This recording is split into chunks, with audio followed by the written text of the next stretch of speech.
لیکن ہم بلا وجہ ہی لوگوں سے اگر بیزار رہیں، کیوں؟ دل میں بوجھ ہے، عداوتیں ہیں، آپ یقین کریں دل ہو جائے نا صاف، نیند سکون کی آتی۔ دنیا میں سب سے زیادہ مطمئن وہ بندہ ہے اللہ نے جہاں رکھا ہے وہاں راضی ہے۔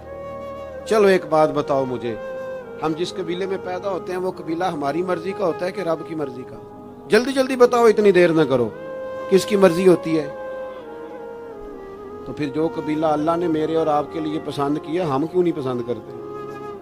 جو دادا نانا چچا ماموں اللہ نے میرے لیے پسند کی، یہ رشتے اللہ نے بنایا ہے نا، تو ان سے آوازار ہے، تو ان سے تنگ ہے، وجہ جو اللہ نے تیرے لیے پسند کیا اسے پسند کر۔ حضرت ابراہیم ابن ادم رحمت اللہ علیہ ایک دفعہ مریدوں کے بیچ بیٹھے تھے، آپ فرمانے لگے دنیا میں جو کچھ ہو رہا ہے میری مرضی سے ہو رہا ہے۔ بعض بندے پریشان بھی ہو جاتے ہیں جلدی کہ اتنا بڑا دعویٰ کر دیا ہے، تو آپ ہنس پڑے، فرمانے لگے اگلی بات بھی سن لو پھر کوئی تبصرہ کرنا۔ فرمانے لگے جو کچھ ہو رہا ہے میری مرضی سے ہو رہا ہے، کیونکہ میری وہی مرضی ہے جو میرے رب کی مرضی ہے۔ میں نے اپنی مرضی اپنے رب کی مرضی میں فنا کر دی، اب میری مرضی کوئی نہیں، سانو قید سجن دا گہنا ہے، او جینج رکھے ایسا اونج رہنا ہے۔ ہم نے چھوڑ دی اپنی مرضی، اپنا ہے ہی کچھ نہیں، ہم نے نہ کبھی قطرے پہ غور کیا اور نہ دریا دیکھا، بس جہاں تیری جھلک دیکھی وہیں ڈوب گئے۔ چھوڑ دو یہ اس نے یہ کیوں کر دیا؟ وہ خواجہ نظام الدین صاحب محبوب الہی رحمت اللہ علیہ کے ایک مرید نے ایک دفعہ آ کے کہا حضور بڑی ہو گئی درگزر فقیری درویشی بڑی ہو گئی، اب جو میرے رستے میں کانٹے بچھائے گا میں بھی اس کے رستے میں بچھاؤں گا۔ وہ بڑے غصے سے بول رہا تھا، فقیر فقیر ہوتے ہیں۔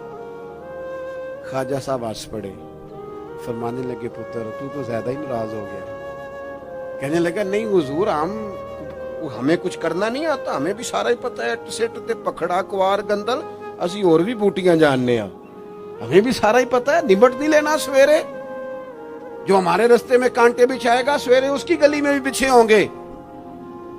حضرت محبوب الہی فرمانے لگے پتر آدھے رستے میں تیری ضد میں وہ کانٹے بچھا دے گا اور آدھے میں تو اس کی ضد میں بچھا دے گا، تو پھر تو جو عام راہگیر ہوں گے ان کے بھی پیر زخمی ہوں گے، تو تمہاری لڑائی میں تو مخلوق پریشان ہو گئی۔ عرض کی حضور یہ تو آپ نے ٹھیک کہا ہے۔ فرمانے لگے اگر چاہتے ہو نا دنیا کانٹوں سے نہ بھرے اور لوگوں کو تکلیف نہ ہو تو ایک دوسرے سے تکلیف چھوڑ دو۔ یہ مت سمجھنا تیرا ایک بندے سے اختلاف ہے، تیرا ایک سے اختلاف ہوتا ہے، اس کے اثرات دائیں بائیں بھی جاتے۔ حضور پھر کیا کروں؟ فرمایا اسے بچھانے دے، وہ بچھاتا جائے تو اٹھاتا جا، تو اٹھاتا جا۔ ویسے بھی جو کام ساری دنیا کر رہی ہوتی ہے وہ تو سارے کر ہی رہے ہوتے ہیں، کوئی ذرا ہٹ کے بھی کرنا چاہیے۔ جتن جتن تے ہر کوئی کھیڈے، جتن جتن تے ہر کوئی کھیڈے، تو ہارن کھیڈ فقیرا، جتن دا مل کوڈی پیندا ہی ہارن دا مل ہیرا۔ کبھی بندہ ہارے بھی اپنے دل سے بوجھ اتار دے، نفرت کو دور کر دے، عداوت دشمنی اگر کسی وقت رکھنی ہے تو اللہ رسول کے دشمن سے۔ اشداء علی الکفار، اپنوں کے لیے کیا ہے، خوش عقیدہ کے لیے کیا ہے، رحماء بینہم۔ میرے عزیز ترمذی میں حدیث ہے، اپنی بات کو حوالہ دے کے مضبوط کر دوں، ترمذی میں حدیث ہے، نبی پاک علیہ الصلوۃ والسلام نے حضرت انس بن مالک سے فرمایا تھا، اے انس، اے میرے بیٹے، تم سے ہو سکے تو صبح اس حال میں کرنا کہ تمہارے دل میں کسی کا بغض نہ ہو۔ اور اگلے لفظ حدیث کے یہ ہیں، حضور فرمانے لگے یہ میری سنت ہے، یہ میرا طریقہ ہے، اپنے دلوں کو عداوتوں سے پاک کریں۔ اور پانچویں بات، اور بس اسی کے آگے پیچھے میں نے اپنی بات کو سمیٹ دینا ہے، میرا مضمون مکمل ہو گیا۔ حضور کی ایک بہت بڑی سنت، نبی پاک علیہ السلام کی ایک بہت بڑی ادا، پتہ کیا ہے؟ وہ ہے دوسروں کا احساس کرنا، دوسروں کے بارے میں سوچنا، دوسروں کا خیال کرنا۔ میں ابھی آ رہا تھا تو میری گاڑی کے ساتھ کچھ دوستوں نے دوڑنا شروع کر دیا۔ میں جو ہوں مجھے اس کا پتہ ہے، میں ہمیشہ دوستوں سے کہتا رہتا ہوں آپ بزرگوں کے ہاتھ چومیں، اللہ والوں کی اچھی بات ہے، آپ کو فائدہ ہوگا۔ میرے جیسے گناہگار